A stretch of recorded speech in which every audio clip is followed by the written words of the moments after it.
Okay, I'd like to be prompt. I want to start and welcome everyone to our Live Well, Stay Healthy Wellness webinar series brought to you by the Family and Community Health Sciences Department of Rutgers Cooperative Extension. I am Rachel Tanzi and I'm here with FCHS in Monmouth County, and we have a guest speaker with us today. I will be serving as your host today, and I'm super excited to see this presentation on added sugars hidden in plain sight. Certainly a topic I'm sure we can all benefit from. But before we move on, I just wanted to go over a few webinar logistics. First, this webinar is being recorded, and if you have any questions as participants, that is fine. You can put any questions for technical aspects in the chat box, or any questions you may have for the presenter in the Q&A box. Your videos are all turned off and your microphones are muted. So if you do have questions, please put those in those boxes. And at the end of the presentation, we will go over any questions you may have. Also, just to quickly review the Cooperative Extension structure, for those of you who aren't familiar, Rutgers Cooperative Extension is an affirmative action equal opportunity employer and has a partnership with the Board of County Commissioners, Rutgers, the State University, and the USDA's National Institute of Food and Agriculture. We have faculty and our staff in all 21 of our New Jersey counties, and RCE includes 3 departments. The Agriculture and Natural Resources Department, as you can see in like our next picture, some of the areas that we dabble in, the 4-H Youth Development Department, and then also the Family and Community Health Sciences Department, or FCHS. That's our department. FCHS provides outreach in New Jersey and beyond on topics related to nutrition, chronic disease prevention, food safety, and just overall wellness. We hope you'll visit our website for nutrition and wellness related resources and follow us on social media. So I'll introduce our presenter today. Very excited to have with us Jennifer Shakaitis. Jennifer is a faculty member in the Department of Family and Community Health Sciences right here at Rutgers University, where she has been since 2012. During her time there, she has implemented programs in nutrition and wellness to audiences ranging in age from preschool to older adults. She has also partnered with the New Jersey Department of Agriculture, many schools and nonprofits to implement the farm to school programming throughout New Jersey. So without further ado, I'll hand things off to you, Jen. Thank you very much, Rachel, and good afternoon, everybody. Thank you for joining me on this beautiful day.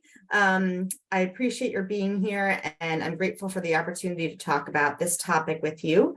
So as Rachel mentioned, I'm going to be talking about added sugars in our foods. And so here's what we will go over today. We'll talk about sugar's role in nutrition. We will make sure we understand the difference, the distinction between added sugars versus naturally occurring sugars. We will look at where and how to find added sugars. We'll talk about excess sugar's effect on health. I will briefly also touch on non-nutritive sweeteners, which are also often referred to as artificial sweeteners. And we'll talk about how much sugar we should or are eating, then have some time for Q&A at the end. So I want to always start off on a positive note, because when we hear added sugars or sugar, immediately I think that, these days we have this idea of, oh, it's all bad. Sugar is bad. Sugar, we shouldn't be eating any sugar. That's not necessarily the case. It's not all bad. Our bodies actually do need some sugar. Okay, it's a necessary nutrient. Okay, sugars supply energy to our body in the form of glucose. Glucose is the only source of energy for our red blood cells, and it's also the preferred energy source for the brain, central nervous system, placenta, and fetus. So for women who are pregnant, this is an important nutrient. So naturally occurring sugars versus added sugars. Okay, I want to make the distinction here because I get a lot of questions on this topic. And so I'm going to do my best to clarify what this means. Of course, happy to take any questions if you still have questions on this or anything else after I'm done. So naturally occurring sugars. So sugar is something that does occur naturally in many foods. It's found in dairy, it's found in fruits, vegetables, and grains. Okay, so when you pick an apple off a tree, there is sugar that is in there. It's just naturally occurring sugar that's already in there, just as an example. So in general, naturally occurring sugars, not a big concern for healthy people. as I mentioned before, we're supposed to be eating some sugar. Our bodies need some for, for the glucose. And natural sources of sugar should be the majority of sugar we eat. In other words, the naturally occurring sugars that are in these foods, that should make up the majority of the sugar that we are consuming. Okay, so what our bodies don't need, though, is added sugars. Okay, this is the sugar that is added into food, either in the processing phase or at the consumer phase, meaning like when we add sugar to our coffee, or if you ever have sprinkled sugar on top of your cereal in the morning, which is something I remember doing as a kid. Okay, that is then added sugar. It's added to the foods that you're eating. And the use of added sugars has continued to rise in this country. In fact, the consumption of soft drinks containing added sugars has risen 135% since the year 1977. And in fact, soft drinks are the #1 source of added sugars in our diet. So it's not desserts, it's not candies, it's not pastries, anything like that. It's beverages. Okay, and we will look at beverages a little more in depth in a few minutes. But sugar's everywhere. Okay, it's not only found in drinks. It's found in a lot of foods these days. We really are kind of surrounded by added sugars. It's in so many products and in quantities that may surprise you.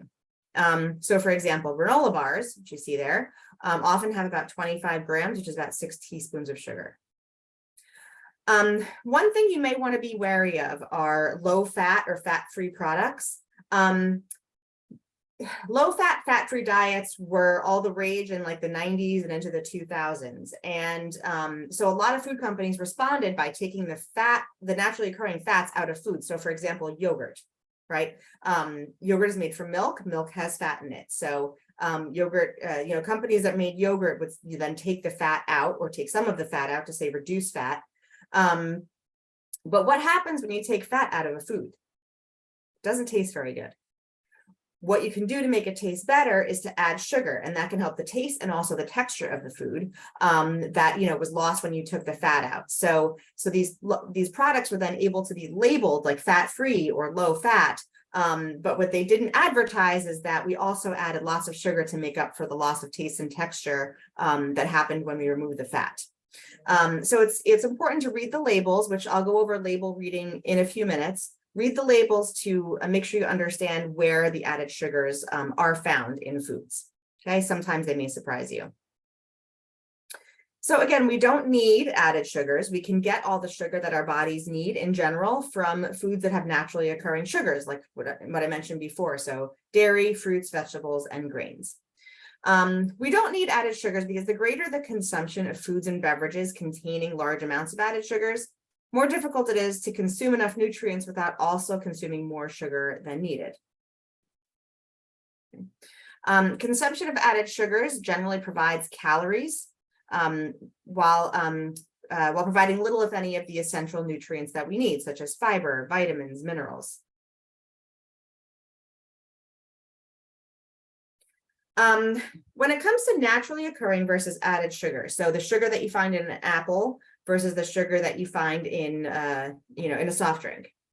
Your body's response to sugars does not depend on whether they're naturally present in a food or if they're added to the food, okay? Or the source or the type of sugar. So I'm sure if you've ever gone to the supermarket and looked in the aisle where all the sweeteners are, you may have seen things like coconut sugar, agave, beet sugar, organic sugar, raw sugar. There's all these different options for buying sugar these days. But the truth is, if you pick up that very expensive bag of organic coconut sugar or raw sugar, your body's response is no different from if you were to pick up that yellow package, the paper package of the regular traditional white sugar that we probably all had in our kitchens growing up. So it doesn't offer any additional benefits. It does not, such as fiber, calcium, vitamins. Your body's response is the same regardless of the source of the sugar. And again, added sugars supply calories, but few or no nutrients. Okay. And just a note also that added sugars are often found in foods that offer little other nutritional value, while Natural sugars are found in foods that tend to contain other important nutrients as well. So I just, have this picture here of like a soft drink or soda versus a piece of fruit. They both have sugar. Okay. The amount of sugar is much different. There's much more sugar in a soft drink versus, what's found in a kiwi, for example. Also in the soft drink, there's no vitamins, there's no fiber, there's no, minerals, other nutrients. Whereas in the kiwi, you're going to find vitamin C, you're going to find fiber and other nutrients. So, that's where the difference is, and why we say that you can get all your sugar from the foods that have naturally occurring sugars versus added sugars. So let's just take a look at some of excess sugar's effects on health. Okay, if we use sugar in excess, these are the things that can happen. So sugary foods can replace nutritious foods. So you might fill up on foods that have a lot of added sugars and not leave yourself enough room to get those more nutritious foods in. High sugar diets can, of course, promote weight gain. We all know that sugar contributes to dental caries or cavities. High sugar diets can be a factor in insulin production in some people, which can be a precursor to diabetes. And high sugar diets contribute to unhealthful blood lipids or cholesterol, and which can also then, contribute to heart disease. So again, you don't want to have too much added sugars in your diet, because added sugars tend to occur in much larger quantities than naturally occurring sugars, or foods that have naturally occurring sugars. And if you have too much sugar, excess sugar, these are all the things that it can lead to. So keep saying, don't eat too much sugar, don't eat excess sugar. But what does that mean? Okay, how much sugar should we be eating? What are the amounts that we should be looking at? Okay, first let's look at how much sugar we are eating as adults, as Americans. Okay, so the average intake per adult in the US is about 22 teaspoons per day of sugar. Okay, that is roughly 2.5 pounds a week.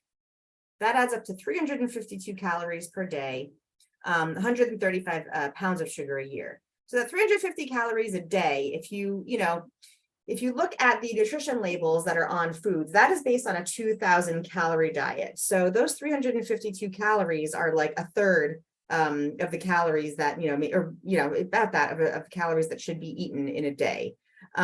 So that's a significant amount from just sugar, just from like empty calories. Some estimates, some studies have shown that sugar intake for children is even higher than that 22 teaspoons. So let's look at how much sugar is recommended, what the amount is that we kind of should be like looking at or aiming at to consume. So the American Heart Association has their recommendations. They recommend consumption of sugar should be no more than 100 calories per day for women and 150 for men. So that works out to the following: 6 teaspoons or 24 grams of added sugar for women and children, and 9 for men. Okay, 9 teaspoons, which is about 36 grams for men. And just a note, if you don't get anything else from this presentation, I hope you remember that 4 grams of sugar equals 1 teaspoon. This is important when you're trying to figure out how much sugar you want to be eating, because on the nutrition facts label on foods, sugar is listed in grams, which is, it's kind of an unfamiliar measure to a lot of people. So if you don't know what a gram is, it's really kind of hard to figure out how much sugar you're actually consuming. A teaspoon is something that is much more easily recognizable by most people. So if you remember that 4 grams are in 1 teaspoon, can help. And I'll go over this again in a few minutes, but I just wanted to put that out there. 4 grams is 1 teaspoon of sugar. Okay, so for a little perspective, we just learned that women and children should be trying to consume no more than about 6 teaspoons of added sugar per day. For men, it's no more than 9 teaspoons of added sugar. So on average, a 20-ounce soda has how many grams of sugar? And I'll just give you a second to think about it and see if you can maybe take a guess of how many grams of sugar a 20-ounce soda has. That's like the typical bottle that you see in, a convenience store, for example. If you walk in, the 20 ounces is what tends to be the norm now. All right, so maybe you came up with a number in your head. Let's see if you were anywhere near. It has 65 grams of sugars, which works out to a little over 16 teaspoons of sugar per 20-ounce soda bottle. So let's think back again So that recommendation from the American Heart Association, 6 teaspoons for women and children, 9 teaspoons for men, compared to the 16 teaspoons of sugar that are in one soda. So with just one soda, you kind of, blow those recommendations out of the water already. That's already over your daily recommended limit of sugar. So, just something to think about. And when I first started the presentation, I mentioned that added sugar consumption has gone up by 177% or something. And, so this helps to explain why, right? There is the amount of sugar in these soft drinks that we're consuming is much higher than we may realize. All right. So when you're reading the nutrition facts labels and the ingredient labels on foods, it's important to know that sugar is not always just called simply sugar on those labels. It goes by many, many other potential, other names. Okay, so here are some examples. There are actually over 60 names for sugar that can be found listed on a food's ingredient labels. These are just a few. So some you might recognize, right? Like high fructose corn syrup. I think probably most people have seen that or heard that here and there. But let's look at maybe like, let's see, golden sugar, glucose, anything that ends in OSE, that's a clue that it is a type of sugar. Barley malt, that's on that. Yeah, that's one of them on there. So if you saw that, that might not be a name that you would recognize or understand to be sugar. But it is that's just sugar. And again, remember, I mentioned before that the source of the sugar or the type of sugar, your body's response to it doesn't depend on where it comes from or its name. So this is all, different types of sugar that are just, called different names on the ingredient labels. So if you're looking for added sugars, these are, just some examples. And I can share a fact sheet later that has even more of these. I just wanted to give some examples here. You don't have to memorize them right now or anything. All right. Some surprise sugary offenders. Right. I mentioned before that added sugars are in a lot of things these days. Americans really like sweet things, and food companies have caught on to this fact. So they're starting to add sugar, in places that you might not expect it. So just good to be aware.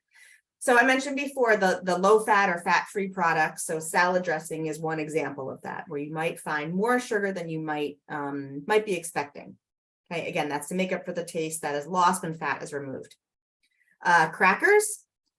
You can find, like, for example, whole grain crackers, which are, nutritious snack, but sometimes it might, again, have more sugar than you're expecting. Granola bars often have more sugar than even cookies. Energy or protein bars. Remember, energy is just another word for calories, and calories can be, added by adding sugar.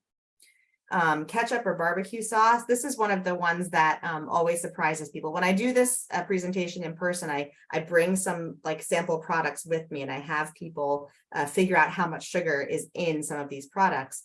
And barbecue sauce is one that always surprises people because, long story short, barbecue sauce is generally half sugar. So I will go over how to figure that out again in a minute, but barbecue sauce is largely sugar. So tomato or spaghetti sauce, yogurts, again, that's like, especially the lower fat or fat-free yogurts often have a lot of sugar added. Instant oatmeal, gummy fruit snacks, which often don't have any fruit or fruit juice in them at all. They're just shaped like fruit, so they call them fruit snacks. Canned fruit, and especially canned fruit that's canned in syrup. Okay, syrup is a type of sugar. That's one of the names actually that I listed before in the previous slide as being another, alias for sugar. Okay, canned beans even sometimes can have added sugar. Now, not all canned beans, not all of these products that you'll find are going to have, tons of added sugar, but they can. So it's just important to know how to read the labels, recognize the names of sugar, and figure out how much sugar is in these things if you're trying to reduce the amount of sugar that you're eating. Sports drinks, they tend to have a lot of sugar in them. Flavored milk, so chocolate milk, vanilla, strawberry. Breakfast cereals. I mean, some of them are obvious, like the really brightly colored ones that have added marshmallows and things. But even the ones that, are marketed as more nutritious or healthier cereals sometimes might have more sugar than you expect. Iced teas, again, that's, soft drinks. Fruit juice. And again, sometimes these juices don't actually have any fruit juice in them, but are just like fruit flavored and dyed and or sugar and some other ingredients. And smoothies. Smoothies, it can be a nutritious snack, but they also can be high in calories and also can have a lot of added sugar. So just something to look out for again. Okay, I wanted to just take a couple minutes. I'm not going to spend too much time on this, but I get a lot of questions about non-nutritive sweeteners, or what are sometimes called artificial sweeteners. Okay, so these are things like in the pink or blue little packages that you see, like if you go to a coffee shop or something, or you might have them at home too. But these deliver sweetness with virtually no calories. They are many times sweeter than sugar. There are some with what's called GRAS status. GRAS is short for generally recognized as safe. And this is a status that the FDA recognizes, so they can be added to foods without, having to be approved as an additive for foods. Okay. These are just some examples of non-nutritive sweeteners. You probably recognize some of them. And but the second bullet point here, I included aspartame. Okay, that is one that you may have heard in the news very recently as being recognized as actually causing health problems, including potentially, being a carcinogen. So this is brand new research that has just come out. Right now, there is no, it's still actually on the GRAS list, the generally recognized as safe, but there has been some research lately that points to the fact that it may be otherwise. So we're going to keep our eye on that, but I did want to point it out because it has been in the news lately. Okay. These other ones are all, considered GRAS though. So monk fruit extract, neotame, other things that you might recognize. Okay. And we're just going to continue on the list here. Saccharin, sucralose, stevia. Okay. Non-nutritive sweeteners and health. So again, these are all approved for use for the general public, including pregnant women and children by the FDA. I get some questions a lot about children eating artificial sweeteners or non-nutritive sweeteners. If your child's eating the occasional artificially sweetened food, it's really nothing to worry about. But before you stock your fridge with like all these things that are artificially sweetened, it's just good to keep in mind that many of these, like say sugar-free ice cream or fruit flavored drinks, or soft drinks that are flavored with these non-nutritive sweeteners, aren't always the most nutritious choices, because again, they don't have many of the other nutrients that our bodies need, like vitamins, minerals, fiber, etc. Okay.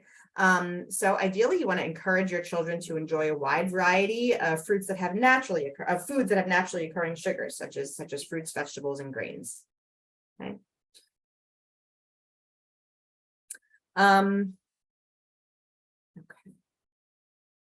Sugar alcohols are something that I wanted to also touch on. Okay, they are nutritive sweeteners.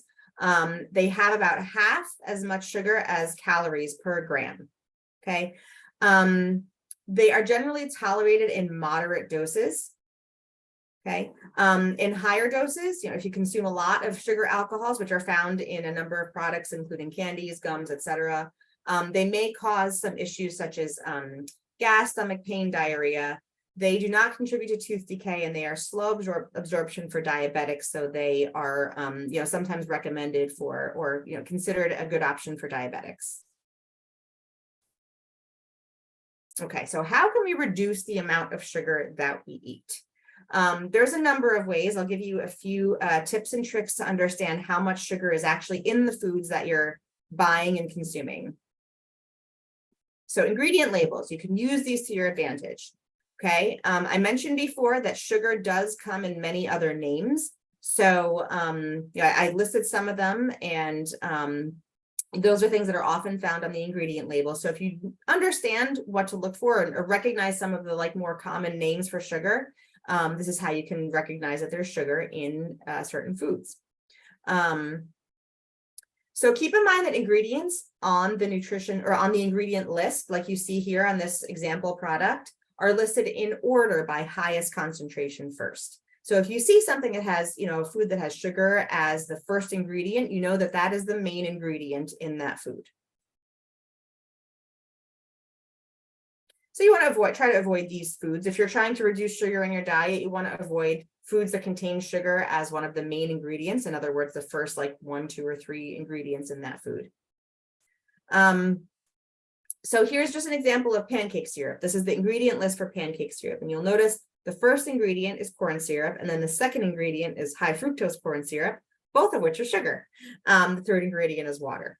Okay. Some people are surprised that pancake syrup doesn't, the kind of like the more common varieties don't actually include any maple syrup, which by the way, maple syrup is still a sugar, but it's actually made from corn syrup and other ingredients. Okay. But this is an example of a food that, has sugar listed as the first ingredient.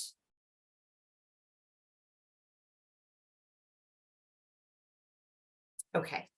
This is a nutrition facts label. You probably recognize it. I'm sure people here have seen this on foods that you buy. It's on all packaged foods that you buy at any store. I want to just point this out because the nutrition label has changed in the past couple of years or so. And I wanted to point out this specific example of how it's changed because it's related to sugars. So there's a few different changes in the label, but I wanted to bring your attention to this specific change because it talks about sugar. So you'll notice in the label on the left, that's the original label that was on foods for years and years until recently. You'll notice that the line for sugars, which is about halfway down, it's under total carbohydrates where it says 37 grams, and then it says dietary fiber 4 grams, and then it says sugar 12 grams. Okay. So then you'll notice on the right, it still says sugar 12 grams, but you'll also see there's an extra line that says includes 10 grams of added sugars. So we're going to go back and see if you remember what I said earlier about the difference between naturally occurring sugars versus added sugars. Okay, so I don't know what this food is, but let's pretend that it is a tomato sauce, marinara sauce, spaghetti sauce, gravy, whatever your preferred term is for that product. Okay, the stuff you put on, the red stuff you put on top of pasta. Okay. Now that sauce is made from tomatoes. Tomatoes are a vegetable or a fruit actually. So they have naturally occurring sugars in them. So even if you were to make a tomato sauce and didn't add any sugars, it would still have that sugar in there. Okay, it'd still be present because it's in the tomatoes. Okay, so previously, if you picked up a jar of tomato sauce and looked at the nutrition facts label and you saw sugars 12 grams, you would not know if those sugars were naturally occurring or if there had been additional sugar, extra sugar added in to that product at the processing phase. Okay, so now it is possible to know the difference. Now, if, let's say this tomato sauce that you picked up the label and you saw, okay, there's 12 grams of sugar, and that includes 10 grams of added sugars. So I know that 2 grams of the sugars in this product occur naturally. So from the tomatoes, probably that are, that the product is made from. And then they added 10 more grams per serving. Okay, so of sugar or syrup or whatever the term would be for the sugar that is added in here. Okay, so still 12 grams total sugars, but we know that 2 of those grams occur naturally and 10 of them were added in during processing. Okay, and remember, divide by 4 to get the number of teaspoons. So that is, about 2.5 teaspoons of added sugars into, per serving of this food. Okay, I hope that's clear, but I'm happy to take questions on that in just a few minutes afterwards. Okay. So just some tips for reducing sugar. Now that you know the names for sugar or that it can have many aliases, you know where to find the ingredient list and you know where to find the added sugars line on the nutrition facts label. Here's just some tips for reducing sugar in your diet. So you want to read the nutrition labels. Again, remember to divide grams by 4, and you want to keep your added sugar consumption to whatever the recommended amount is. For women and children, 6 teaspoons, for men 9. Learn sugar's aliases. There's a whole list of them. You don't have to memorize them necessarily, but just to understand that there are a lot of other names that sugar goes by. Increase your water intake. So when we get hungry and thirsty, we tend to, crave sugary foods. to give our bodies energy. Sometimes our bodies also have trouble distinguishing, our brains have trouble distinguishing the signals that our bodies give it for hunger versus thirst. So if you stay hydrated, increase your water intake, then you'll stave off the signals that your brain is getting for thirst. And maybe, you won't get confused in thinking that you're hungry, and then you won't crave sugary foods. Look for foods high in protein. So if you're looking for something to snack on, or if you're, preparing a meal, look for foods that are high in protein. This will help to keep you full longer and stave off hunger. So again, you're not getting cravings and reach for sugary foods. Buy unsweetened things. So when it comes to things like drinks, like let's say iced tea, there are unsweetened varieties available. If you don't like the taste of the totally unsweet variety, you can add, a little bit of your own sugar. Even if you add 1 or 2 packets of your own sugar, that's still going to be a lot less sugar than the pre-sweetened varieties have in them. Okay. Pre-sweetened varieties may have up to 10, 12 teaspoons of added sugar. If you add 1 or 2 of your own packets, that's only like 1 or 2 added teaspoons. So, even if you add a little bit, it's a lot less than you would have in the pre-sweetened varieties. Reduce portion sizes. Excuse me. Sometimes, if you're hungry and you just eat a little bit at a time, you get full more quickly. Or sometimes if, listen, we all have desserts sometimes. We all want to treat ourselves. I'm not saying don't ever enjoy, cake at a party or just ice cream on a hot summer day. But sometimes, you can go for like a smaller portion size, and that's enough to satisfy you and to just, help you enjoy those treats once in a while. Avoid drinking your calories. We know now that soft drinks are the #1 source of added sugars in our diets. So sometimes when you're thinking back to your day, you might not even think about, oh yeah, I drank that soda and that had, how many teaspoons of sugar. So, save your calories or save your sugar intake for things that you maybe enjoy more than just like, a drink. If you're going to be going to a party or an event or something where, you think that there's going to be a lot of things that you're going to enjoy, I encourage you to do that. Maybe think about reducing your sugar intake earlier in the day so that you can, just enjoy more sugar or more of the treats that you really like at that event. Avoid mindless eating. Mindless eating is eating when you're not hungry just because maybe something is there and available. We've all done it.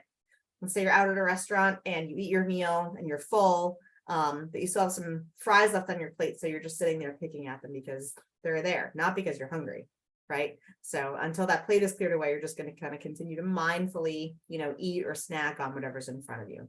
So, and one thing that can help avoid that is out of sight, out of mind. If you keep a jar of cookies on your counter or on your desk at work, or, a jar of candy or something, you're much more likely to just like grab one without even thinking about it.